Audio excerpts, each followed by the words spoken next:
Laundry day. Bruh, I need to do this shit.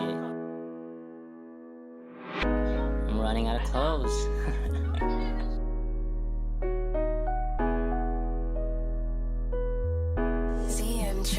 Pass me the laundry and detergent. I'm running out of clothes, so I need this urgent. I'll separate the color clothes, there's the white. I have a lot of clothes, everything is alright. I got a hella bigger washer, and the dryer is there. I just need to play with buttons and I'm back to my chair. I only need a couple minutes, then the dryer is next. When it stops from spinning, then it's time to collect, yeah. It's not the same in Pilipinas. I used to wash it with my bare hands, and I'm losing my grip. Last load, this is it. But shit, ilalagay pa sa sampayan.